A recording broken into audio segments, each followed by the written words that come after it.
সুন্দরবনের বড় বড় দস্যু বাহিনীগুলোর অনেকেই ফিরে আসতে চায় স্বাভাবিক জীবনে।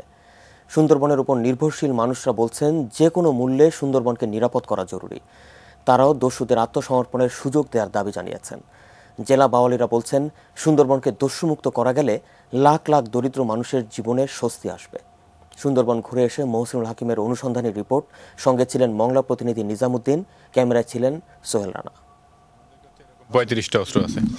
সম্প্রতি এটিএন নিউজকে দেয়া একান্ত সাক্ষাৎকারে আত্মসমর্পণের আগ্রহের কথা জানিয়েছেন সুন্দরবনের দস্যু রাজু বাহিনীর প্রধান রাজু ও তার সহযোগীরা। এটা আসলে বিষাদময় জীবন। রাজুর সেকেন্ড ইন কমান্ড বললেন, সুযোগ পেলে সুন্দরবনের আরও কয়েকটি দস্যু বাহিনীও আত্মসমর্পণ করবে। শুনছি যে গামা, জুলফিকার, সাব্বির এরাও সবাই আত্মসমর্পণ করবে সুযোগ হইলে। সুন্দরবনের উপর নির্ভরশীল জেলে বাওয়ালি আর মাওয়ালিরাও ইতিমধ্যে জেনে গেছেন যে এই বনের কুখ্যাত জলদস্যুরা এখন আত্মসমর্পণে আগ্রহী। তাই তাদের দাবি, তাদের জীবনটাকে আরও সহজ করে দেওয়ার জন্য সরকারের এই জলদস্যুদের আত্মসমর্পণের সুযোগ করে দেওয়া উচিত।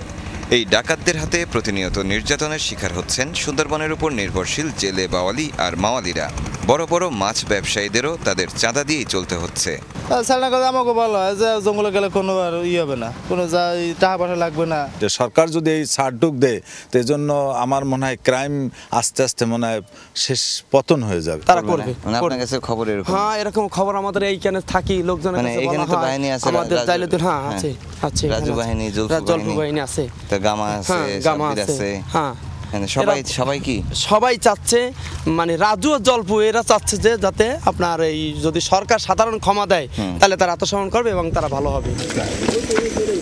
অপরাধ স্বীকার করে কেউ আত্মসমর্পণ করতে চাইলে সেই সুযোগ বা বিধান রয়েছে।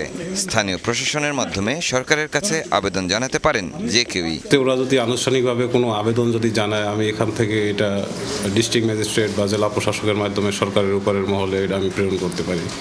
এবং এই বিষয়টি একান্তই রাজনৈতিক সিদ্ধান্ত এবং সরকারের উপরের মহলের সিদ্ধান্ত। সেক্ষেত্রে আমি হয়তো এখানে যোগাযোগের ক্ষেত্রে ভূমিকা পালন করতে পারি। ডাকাত দলগুলোর বড় ভয় এনকাউন্টার বা ক্রসফায়ার। তারা বলছেন জীবনের নিশ্চয়তা পেলে অনেকেই হয়তো আত্মসমর্পণ করে স্বাভাবিক জীবনে ফিরে আসবেন।